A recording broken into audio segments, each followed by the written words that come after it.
I know you all know, but I'm going to give you just a couple of bits from his resume. I didn't know him before, as I said, so I immediately went to, the source of all knowledge in today's world, Google. And I stopped looking. I actually didn't read them all, I must say, but I stopped even glancing after 1,200 citations on Google. So this is not a man that we have just plucked out of obscurity here. He at least is well ensconced on the World Wide Web. He is excuse me, pardon my voice. I'm suffering from either allergies or a cold. I choose to say allergies because they tell me the wind and the pollen are going to stop any moment now. And I do now understand that the source of all wind in Ellensburg is Suncadia as I walked into the building here. So I think if I just went on the other side of the building, it was probably calm and peaceful and no pollen over there. Father Sundborg became president of Seattle University in July of 1997. I've had this job for 4 months, and I can barely talk. As he said out in the hallway, he is in fact a survivor. That's 12 years in the office of president at a major university. That's a feat of accomplishment in and of itself, and testament that he is doing something correct in his job. Since becoming president, Father Sundberg's key objectives have been to encourage student-centered learning, to enhance academic excellence, and to develop resources to support a growing student population. During his tenure, Seattle University has built a new law school, a student center, student residences. Father Sundberg is strongly committed to promoting social justice, a core value of his Jesuit Catholic education, and he actively supports programs that encourage students, faculty, and staff to make a difference, whether it's in the local community or developing countries. It's my pleasure to introduce my new colleague, Father Sundberg.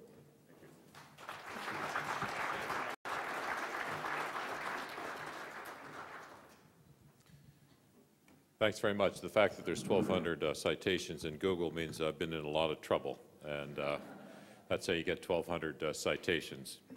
It's great to be able to be here, and particularly to be here as a university president and to find so many students from Central University.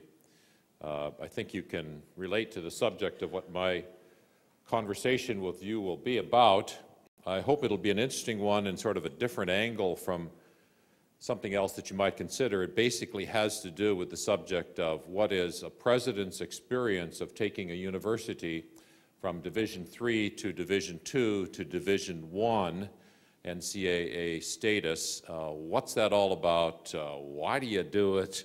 What happens along the way? What are the finances? What's the marketing? What do you do with your student body? How about your faculty? How do you reconnect with your alumni? Where do you play these games? How do you enter into negotiations? How do you brand it? How do you market it? What's it really all about for a university? So my experience today is to talk a bit as a president about how do you take a university and bring it to a different level of sports prominence. It only works because I've been president for 12 years, as Jim said. And I plan on being president there if my board of trustees will have me for about another 9 years. So the reason for that is my predecessor was the 20th president at Seattle U, and he was there 20 years. I'm the 21st, so I have to stay there for 21. And I say that I've been 12 years and I plan on being there another 9 or so, is that I'm not convinced that you could do what we're doing unless you had already been a long-serving president and had taken care of a ton of other kinds of things in your university and could then move it in this area of basketball and athletics and sports, and then you're around for a long time to see it through. This is not for the timid, and this is not for the short-termed. I don't think you could do it your first, your second, your fourth, your fifth, your seventh, your eighth, and you shouldn't try to do it unless you're going to be around for a long, long time. I'm told that I'm the only university president in the United States who has ever taken the same university from Division III to Division II to Division I. I don't know if that's true, but I have done that. or I'm trying to do that. We'll see whether we're successful at it. When I came to Seattle University, we were at that time a probational school in Division III. We had just been in the NAI before that. My predecessor, Father Bill Sullivan, in 1980 made the decision that Seattle University, which had a great basketball tradition, and I'll talk a little bit about that, would no longer give athletic aid to students and no longer be in the NCAA in any way, but would drop into the NAIA and would have no athletic awards for its students. They did that after a study and after a lot of people getting involved with it. They had a ramshackle campus. They wondered they needed to invest in it. They needed to pay their salaries to the faculty better than they did. So they dropped out of big-time Division I athletics. Seattle University had gone to the finals against Kentucky in 1958. It's quite a tradition in basketball of the old-time Seattle U kind of team. Then they went on for a while in the NAI and they say, this doesn't work. You got to give financial aid to students, athletes. And so they started giving financial aid to student athletes. And they sort of had a somewhat kind of a successful kind of a program. And then they said, well, the NAIA is going nowhere. And so they said, let's get into the Division III in the NCAA. And that means no athletic aid, wide range of sports, NCAA kind of sports, athletics. And they were in that when I came in 1997, and we were in our probationary years, in fact, of moving through the probationary years of becoming even a Division III school in the NCAA. And the challenge was that immediately I was confronted with a situation about, does this work for our kind of a university? And I want to talk a little bit about that. I also want to talk about why we changed our name from the Chieftains to the Red Hawks. That's an interesting subject and how we got into that. So I hope that what you'll connect in on is a little bit about what's the experience of one person through all of this over many years. How does a president look at this? You might someday be working with someone who tries to do this sort of a thing.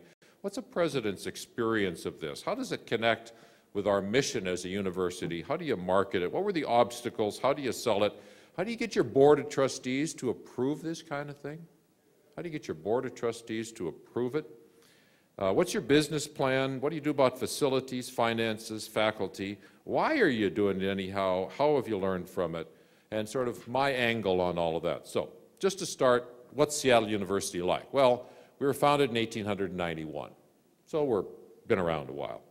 We're a Jesuit university, which has something to do with the decision. Other Jesuit universities that you've heard of are Gonzaga, University of San Francisco, Santa Clara, Loyola Marymount, St. Louis, Marquette, Xavier, Boston College, Georgetown, St. Joseph, Philadelphia, Loyola of Chicago, Fordham, and so forth. In other words, almost all Jesuit universities, there's 28 of them in the United States, have big-time basketball, and they're situated in the middle of cities, and they're very good in basketball.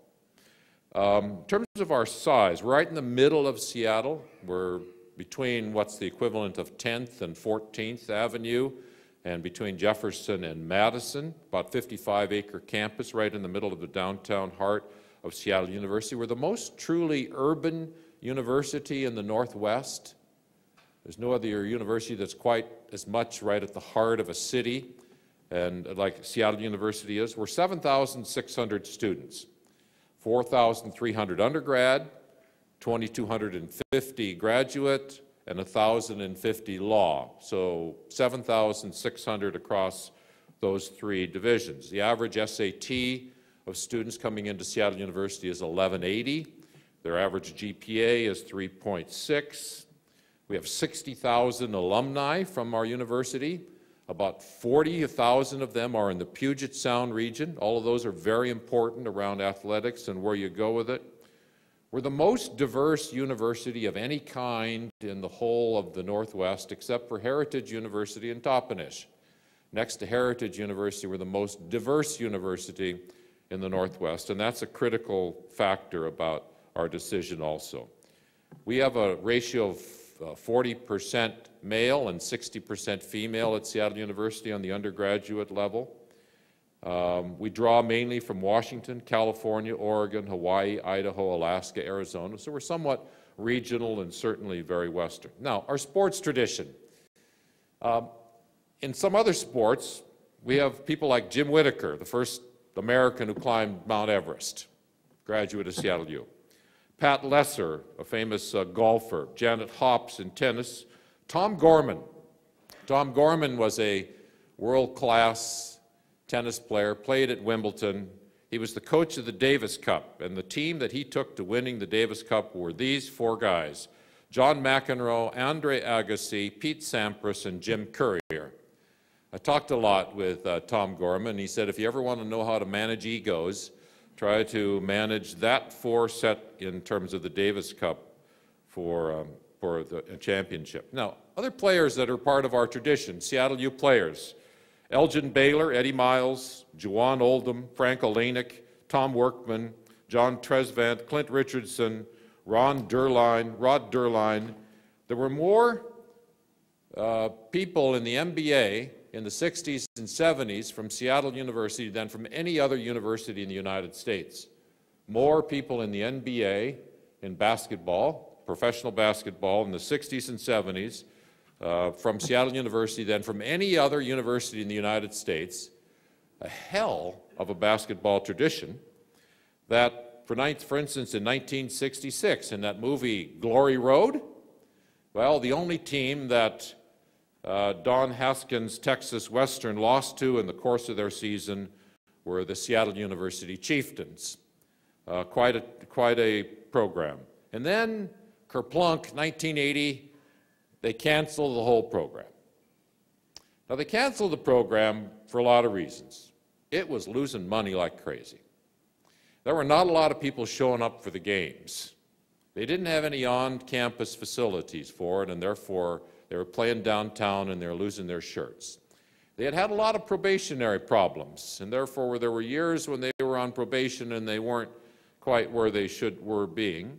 And our campus was pretty ramshackle, and our faculty were underpaid. So I think the president of the university just wanted to nix the thing and to say, we're going to make Seattle University famous for something else, not for basketball. We're going to make it great for academics. We're going to make it great for justice. We're going to make it great for service. We're going to make it great for fine arts. So he formed a committee which fortunately came to the conclusion that he wanted it to come to, which was, let's get rid of this program called basketball, NCAA Division I basketball.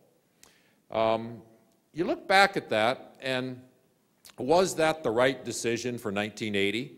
I mean, who of us could say? Who of us could say whether or not that was the right? It was a disaster of a program. I know a guy who's now a commissioner, or was a commissioner of a conference, who played there in the late 70s. He says they nixed that program about 3 years too late. They should have cut it off at the knees 3 years earlier, because it was a scandal in terms of what kind of program it was and the lack of academic advancement of the players who were on the team, and it did not stand at all for what Seattle University proclaimed itself to be. But when you do make a decision like that, and they did invest in the rest of the university, and they put their money into salaries and campus and fine arts and so forth, we lost overnight 30 years of alumni. Now just think of that for a moment. We lost 30 years of alumni because they were people who had affiliated most deeply with Seattle University through pride and the spirit and the excitement of Chieftain basketball. I mean, they got a great education and they did fine in their lives, but what really kind of anchored them as Seattle University students was Chieftain basketball. So when it was nixed, we lost 30 years of alumni. That is a tough one to take in regard to the management and the leadership of a university. I've asked Father Sullivan about whether or not he regrets that, and he doesn't quite regret it, although I'm not so sure that when he's not talking to me he does. He just realizes it's darn hard to crawl back into Division I when you've done that to what your program has been. It's very hard to get back in there, and he's not so sure that maybe he should have waited it out and found the way to take it forward and then and then seen it forward. Okay, now my experience. Let me get into my time. I came in 1997. We were, as I said, in transition from the NAIA to Division III. The very first year that I was in office, we won the national championship in soccer in the NAIA under Pete Fewing as the soccer coach, and it was a big celebration about that. That same year, the academic director, the athletic director, and the vice president for student development came to me and they said, "We don't belong in Division III. It's killing our diversity. It's just changed completely who gets to play athletics at Seattle University. If you don't give athletic aid, well, then students can't afford to go to a Seattle University and put in 3 hours a day in athletics if you don't give them some athletic aid. They've got to work in order to go to school." And so what's happening is that there's a whole diversity, students of color, who are not in athletics, and we're becoming a different kind of a university from what we were before. Besides, we're a landlocked urban university, and these other schools we're playing with, they're out there, and they got a lot of space, and they got soccer fields, and they got baseball fields, and they have all this open space, and they got track and field, so forth. You try to find that in the middle of Seattle, and you don't have it. This is just not working for us. So I, foolishly, I went to my board of trustees. Now imagine, I'm in office about 7 months, and I go and I say, "I know you've recently made the decision to become a Division III school, but I'm finding it's not working, and so I'm going to do a study of that, and I'll bring back a proposal to you in the fall about maybe we should change to a different level." The board of trustees closed the doors, and they said, "Maybe you don't understand what it's like to be a president of the university. You don't tell your board of trustees when they've made a decision recently to do this that you've decided to study it and you're going to bring forward. You ask your board of trustees, may you please look into the question about your athletic affiliation." So the doors were finally open, and they let me out there, and I still had my job. And guess what? I got my way in the fall. We made our application to become a Division II team. Now, that means we were going to start giving athletic aid to our students. We were going to rank up our athletic progress. We were going to seek membership in a new kind of a conference. So we did the right thing. We had someone devise for us a business plan. Unfortunately, we got a guy from the business school, and this is no knock against business schools, but it's got to be someone that really understands sport that does your business plan. He came in and he gave us a complete, exhaustive examination, and he said, "This is going to cost you $900,000 a year more than Division III is costing you." I said, "Well, that's not too bad. We can swallow that." Well, he was wrong. It was $1.7 million. It was $1.7 million. He was only off by $800,000, but that's not bad for a business school, you know. And then the challenge, I'm not knocking business, but I mean, there's a lot to the business of athletics that a person just in business is not going to know about when they give you that kind of a report. So we got into it, and we became, fortunately, the members of the Great Northwest Athletic Conference. And Jack Bishop here knows very well how we were within it. I had the fortune of my very first years of being named the head of the CEO board of the Great Northwest Athletic Conference. It also included Central, and it also had Western and Seattle Pacific and St. Martin's, Alaska Anchorage, Alaska Fairbanks, Western Oregon, Humboldt State, Northwest Nazarene, Montana State Billings. You heard of them, haven't you? Those are the teams that you play in the Great Northwest Athletic Conference. And we became members of that, and I want to tell you a little bit about that experience about being a president in that. But the very next year, the same athletic director and the same vice president came to me and to say, "You got to change the name of this team. Chieftains doesn't work." And Seattle University was named for Chief Seattle. Pretty good, huh? Honoring the Native Americans. And so the team became known as the Chieftains. Fine, except for the fact that you can't control a mascot like that. So pretty soon you had the Tomahawk Club. Nothing to do with Chief Seattle, the Tomahawk Club. And then you had the headdress and the feathers and the war bonnets and the paint and the hoopin' and so forth and so on. And this was simply offensive to our Native American students. This was treating our Native American students in a derogatory way. And they told me that one of the unkindest things you can do in talking with a Native American is simply call him Chief. Chief is like WAP. Chief is like SPIC. Chief is a negative, derogatory term, and we had the name chieftains. So we did a study and we did talks with the elders of the Native Americans, and we decided that we would change our name from chieftains because it was not a viable name for a mascot for a long-term program. You can't control it. You simply can't control it. People said, well, call yourself the Irish Chieftains. Sorry. I mean, it just is not going to work. You know, you gotta move away from it. Every time that that's come up, at every gathering that I've ever had with alumni, I said, oh yeah, Father, you did that because you wanted to be politically correct. Come on, Father. You wanted to be politically correct. And I said, no.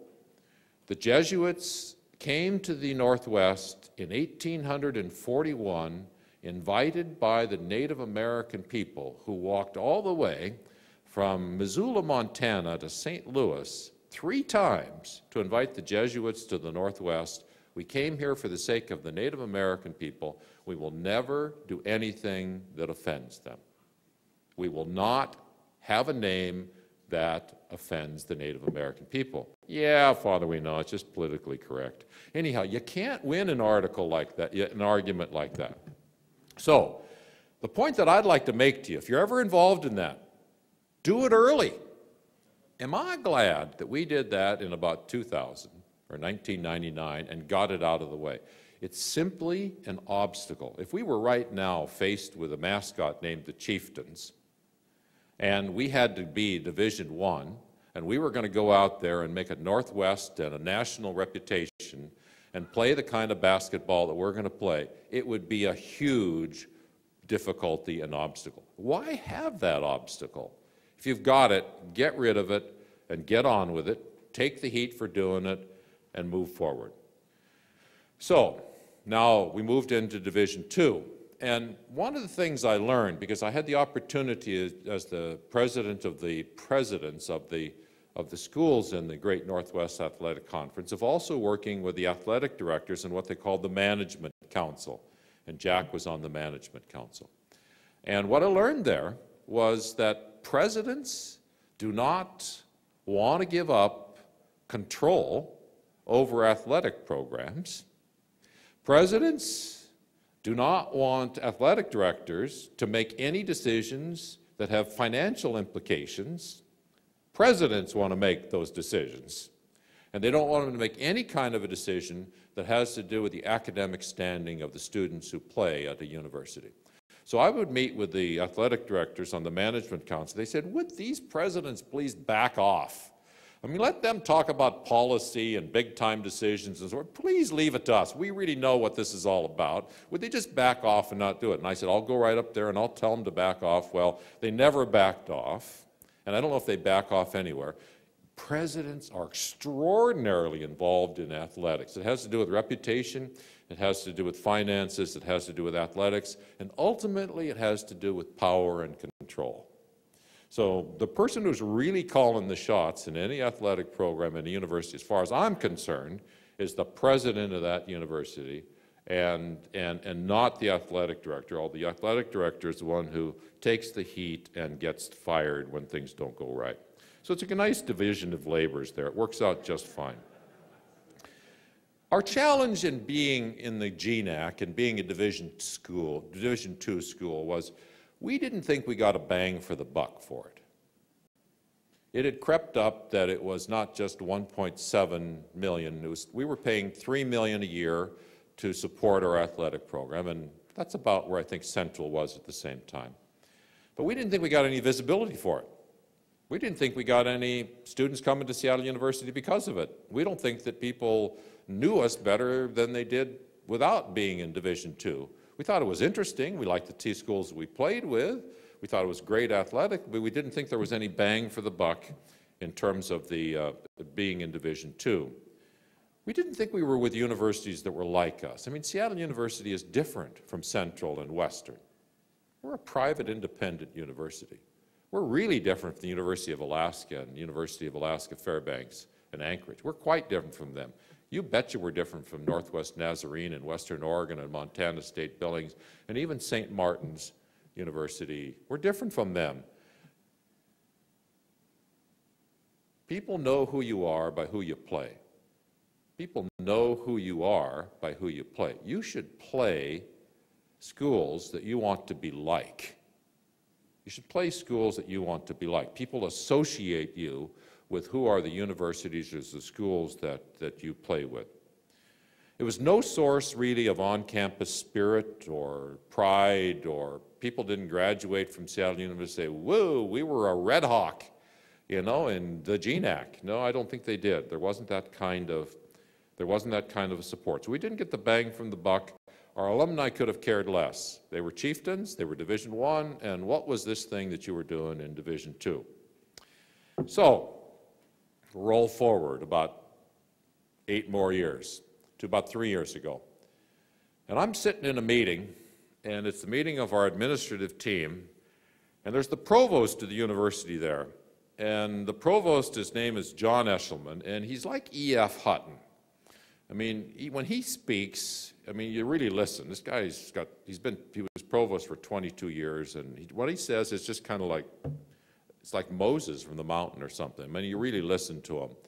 And John Eshelman, who wouldn't know which end of a basketball is which, and he would think there were ends to it, John Eshelman said, with the trajectory that Seattle University is on as a university, it's not a question of if we become a Division I school, but it's a question of when. It's not a question of if we become a Division I school, it's a question of when. Bingo. I said, if it's a question of when, and I saw that he was right, let's do it now. So that 10 years from now, we're positioned in a very different way from how we are now. If it's a question of when, let's get after it. So, what we did is I crawled again to my board of trustees and said, could we have a year of studying this? And they said, sure, you can have a year of studying anything you want now, because you've been president for 9, 10 years, and we trust you. So we went and we studied it for a year. It was called the Athletic Alignment Study Task Force. And we worked with all of the groups, and we did polls of everybody, and what we found was the people who most wanted Division I were our alumni. High up there, 80%. Second were our graduate students. About 70% of our graduate students wanted Division I. Law school students love it. Business schools thought it was great. I think they all know that the reputation of a university translates into the value of their degree. If you've got a law degree from a university that's well known, that law degree is more valuable. If you've got a business degree from a university that's well known, that business degree is more, but they knew it. So graduate students were high. Our student body was 57% only in favor of becoming Division I. Our faculty was about 45%. They were against it. Now, that probably doesn't surprise you.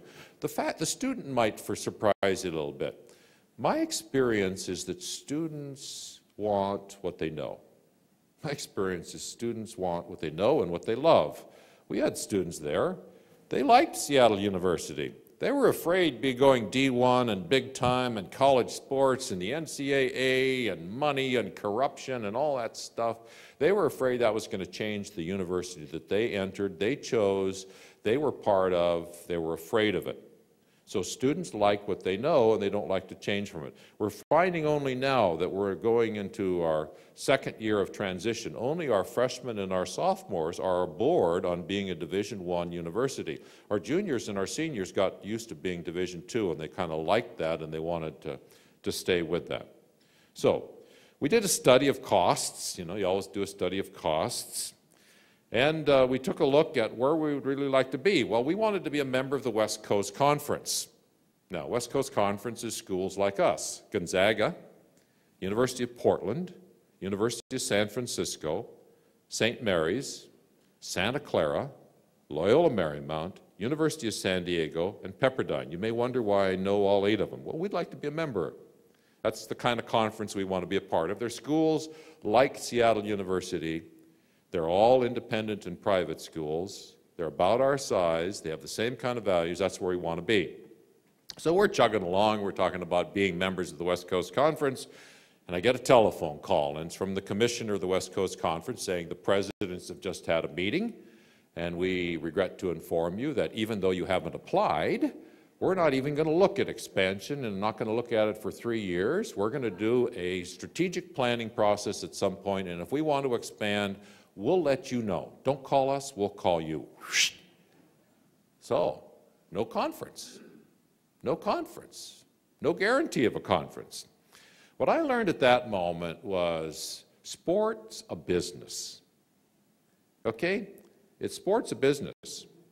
These people should have known that as the Catholic Jesuit university of the same size and same identity, situated in Seattle, which is their missing place where they recruit their students from, they should have known we're the ideal member of the West Coast Conference. Seattle U should be part of that conference. Any president who is really looking in terms of mission and fit, we're it. That almost rhymes, doesn't it? Any president who's looking in terms of mission and fit, we're it.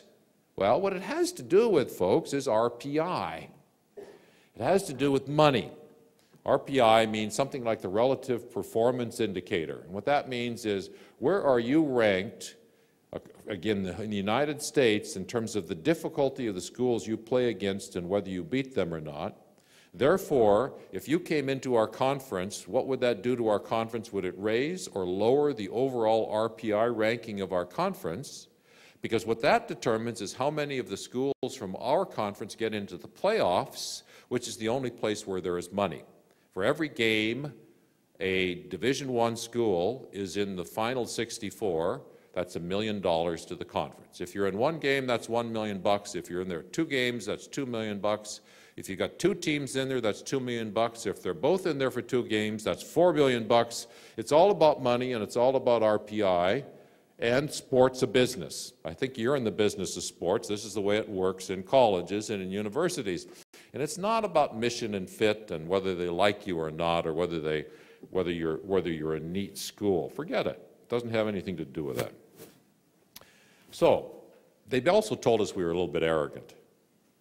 You know, you think you belong in our conference. Well, who says? You know, you think you're a little bit arrogant. And we said, well, no, we're not arrogant. We just think we're the best. You know, get us in there. So we'd gotten a little bit trapped in our thinking about ourselves. And it was not a bad lesson. Say, okay, if that's the level on which this thing has worked out, then we've got to get better as a team. So we took it to the trustees. And it was the most difficult meeting of the trustees we've had, and it came out a split vote, but it was a vote that, you know, it's one of these sanitized votes, where it's split a bit, and then at the end someone says, let's make that vote unanimous so that there's support all the way around, and someone did, and so it's a unanimous vote. And you heard about it as the trustees of Seattle University unanimously approved moving to Division I, and truth is that that was one of those sanitized votes. But it was not badly split. I got what I wanted. And that meant that we could apply to the NCAA to become a Division I school. We applied. And we applied, fortunately, 1 month before the NCAA put in a 5-year moratorium on any school moving from Division II to Division I. If Central wanted to move from Division II to Division I, it couldn't even apply. The NCAA has put a moratorium on any applications from D2 to D1 because there's too many schools making that move. We got under the wire by 1 month, and we're in a group of about 8 schools that are making the transition that didn't get caught in the moratorium on trying to get to Division I. So we said, we're not going to go wrong this time. We're going to hire an outside consultant and come in and really give us a business plan. And so we brought in a company called Alden and Associates and a guy named David O'Brien, who really knows sports and really knows the business of sports, and he did a complete study of the whole thing, and he came out with what was the business plan going to be. And what it came out to were we were paying $3 million a year at Seattle U for intercollegiate athletics. And then we had bumped that up in order to be more towards the top of the GNAC, the Division II. We bumped it up to $4 million a year. And he showed us that we would need to bump it over the course of 5 years to $9 million a year. and we would have to have additional revenues of $2.5 to $3 million from corporate sponsorship and sales, so that basically you would be at $12 to $12.5 million a year for intercollegiate athletics at the Division I level. So the truth of the matter, the distance between D2 GNAC, which is in our case was $4 million, and Division I is $12 million. It's about $8 million a year. At least $6 million of that is simply direct subsidy into it by the university, and then some of it is increased kind of a revenue. By the way, none of these schools make money off their sports. Forget that. You know, it's university subsidy of it for the sake of something else. This is not a money game. So that's what we're into. We're putting in an additional $1 million a year. We're now at about $5.5 million. We put in $1 million in spite of the economic situation. We're moving $1 million a year. And where that's going to take us to, according to Dave O'Brien, we're going to get to the murky middle. I love that phrase. The murky middle of what schools in the West Coast Conference are investing in intercollegiate athletics. Because his view is, if you're in the murky middle, you can play one level above yourself of where you've invested. You can't play two levels above. So you can't put in so that you're in the bottom 1/3 and play in the top 1/3. But you can invest in the middle 1/3 and you can play in the top 1/3 if you've got the right kind of support and fans and coach and recruiting and area and so forth that allows you to do better with your investments than everybody else.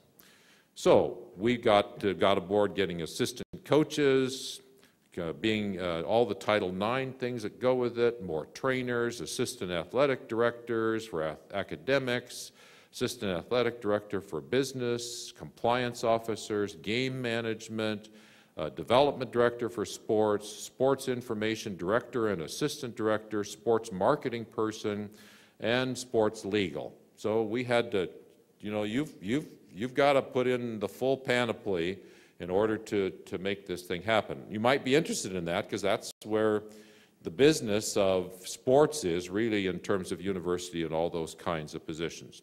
We got accepted by the NCAA. We've just finished the first of a 4-year transition. The NCAA does a nasty thing to you. They make you so that you cannot be in a playoff game for 4 full years while you're making the transition. So there's the probationary year or exploratory year, then 4 years of transition. We've just finished, we did the probationary, we've just finished the first of the transition. Now we have 3 more full years where we can't be in a playoff game, no money in other words, and that means we can't win in the Sweet 16, anything like that, and can't beat Gonzaga, go farther than Gonzaga, you might see who I've got my sights on, until 2012, 2013. Look for Seattle U March of 2013 to be in the final 64. Mark my word, and I'm still going to be there, and we're going to get us there. Now, one thing we did is, I said, we're going to keep on the same page on this process, and so I insisted that every 2 weeks there would be an hour where there would be a meeting, and at the meeting would be the president, myself, the executive vice president, the vice president for student development, the athletic director, the director of marketing, the vice president for legal matters, and the head of fundraising, and we would talk every week for 2 hours, and are we on the same page? Are we moving forward step by step? Is anything getting out of line on this? Are we doing it in the right kind of ways? What's the next challenge? Is it about renting an arena? Is it about a contract? Is it about multi-year contract with your coaches? Is it about marketing? Is it about selling it to your student body? What's it about? And then about every 3 months we have an all-athletics meeting where we meet with everybody in the athletics department to make sure they're on the same page. Now here's the road. Fortunate things. We had this game at Rupp Arena to celebrate the 50th anniversary of Seattle University going to the final against Kentucky. By the way, we lost that game because they had injured our guy in the previous game, Elgin Baylor, and we lost the final game in 1958 against the University of Kentucky. Well, that got some attention. That worked out pretty well. Our men's soccer team had an 11-3-1 season. We're ranked 73rd in the country out of 218. It's not bad for a first-year D1. Our women's soccer had 12-5-3. We're ranked 146 out of 318 schools in soccer in Division I. That's not bad. Our women's basketball team, we're 20-9. They beat D1 schools such as Portland's, Southern Illinois, at Edwardsville, North Dakota, University Cal Davis, and San Jose State. That's not bad. Our men's basketball team were 21-8 this first year. They beat D1 schools, UC Irvine, Louisiana Tech, Loyola Marymount, Cal Poly. We were ranked #1 among independent universities in the country. We won the national championship of independent schools. We were in the top 8. We were the top of the 8 in the transition, and we were ranked 132 out of 339 D1 basketball men's programs in the country. 132 out of 339. That happens to be ahead of Oregon, University of Massachusetts, Santa Clara, San Diego, UNC, Charlotte, Georgia, 6 of the WAC schools, and ahead of 207 other D1 programs. So it helps that you get there. It helps that you get there. We built it on this guy named Joe Calero. Joe Calero was our coach, and he knew how to recruit. And I don't know how he did it, but he'd call up other coaches, and he would get games scheduled with them. We've got a game scheduled with the University of Washington, Heck Ed, Key Arena, Heck Ed, Key Arena, Heck Ed, Key Arena, for 5 years out, because this guy knew how to contact other coaches. It's the coaches and their relationship with other coaches that get the scheduling of the games that you want to have. We had a game at Key Arena, which is going to be our home court. Game at Key Arena on January 1st with 5,000 people. We almost paid those 5,000 to be there, so it would look good on television, and we gave them red shirts and anything. But that's the way you get to this thing. We then played the Huskies at Heck Ed, lost, but not too badly. We went and played the University of Portland, so it was a great season. Then Joe Calero announces that he's going to go and become the coach at Cal Poly, because it's already a D1 school. And he doesn't want to risk his career and what happens to this transitional Seattle U over 5 years, and so he's going to Cal Poly. Okay, so we're wondering what the heck do we do, and we get a consultant, and we have a 2-week search, and we get Cameron Dollar, who's the assistant men's basketball coach from the University of Washington, and everybody writes to me because they don't know anything about athletics, and they say, "That was a home run, Father." Well, I don't think you get home runs in basketball. But anyhow, it was a great hire of a great coach, and he's the coach of Seattle U. And then we have a 5-year contract with Cameron Dollar. Our home court is going to be Key Arena. Guess why? The Jesuit priests prayed the Sonics out of town. Key Arena's open. They're looking for someone to play basketball down there. The Storm is playing there. That's Seattle University's home court. We're going to have 12 games there next year at Key Arena. That's where we play ball. That's Seattle U ball. We're going to paint the court. It's going to be the Elgin Baylor court at Key Arena, and we're going to make the most of that being our home court. When we're interviewing a student, trying to recruit them, we hardly bring them onto our shabby campus. We take them down to Key Arena and say, "Hey, kid, would you like to play here?" And that works pretty well. So it's not too bad having him having the Key Arena as our place. So we're working through radio.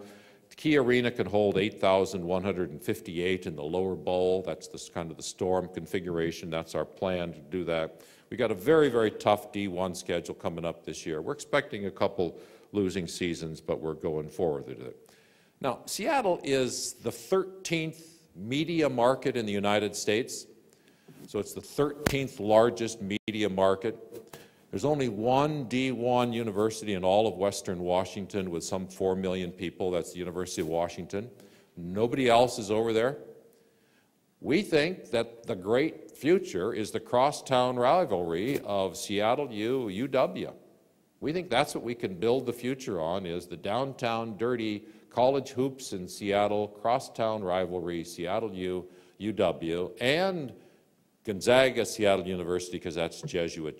So there's some pretty good, leveraged launchers out there for where you want to go. I doubt that there's another area in the country that is so short on D1 universities as Western Washington.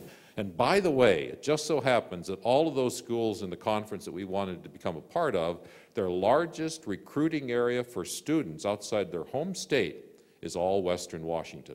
Loyola Marymount recruits more out of Western Washington than it does any other state than California, as does Pepperdine, as does Santa Clara, as does St. Mary's, as does USF, as does Gonzaga from the east side of the state, as does University of Portland, as do all of them. They should want to be known in our region, and we're trying to let them know about that.